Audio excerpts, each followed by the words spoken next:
This is a great question. It says that we have two cups that are filled to the same level with water. One of the two has ice cubes floating on it. When the ice cubes melt, which cup has a higher water level? It's a little bit of a tricky question. So imagine that we have a water glass here, and we have an ice glass that has some ice floating in it. We want to know what happens to the water level. The interesting way to figure out this problem, a little bit of a trick, but if we think about this thing, yes, the part of the ice is going to be at a higher level, but they start with the same level of the liquid, the same water level.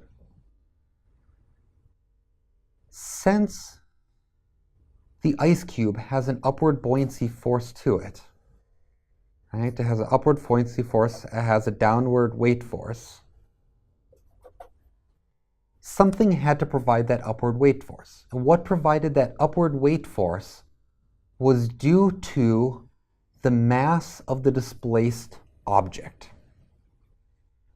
So we call that the density of the fluid times the volume of the submerged object. And then we multiply it by g. But this right here is the mass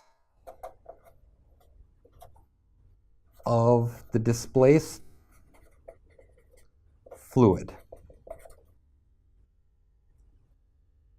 So if we have a 1 gram ice cube, yes, it's got a density less than water, but it had to displace 1 gram of water. And when the 1 gram of water gets displaced, that ice cube is 1 gram, so when the ice cube melts, that 1 gram of water is going to take up the same amount of space that's what was displaced. Seems a little bit weird, but what happens is when this ice cube melts, it fills up the fills up the space that it was taking up in the water. So the water level is actually not going to rise or fall, it's going to stay the same. So both of them will be the same. There's a cool little experiment you can do. Go take a glass of water, fill it all the way up to the top with some ice in it, put it out on a hot day, let the ice melt, and you will see that it won't overflow and it won't drop in there. So it'll stay at the same level. Even if you fill it all the way up to the top and you have your ice cubes sticking out of the top over the edge, it won't overflow, which surprises a lot of people. So I encourage you to go try this little experiment.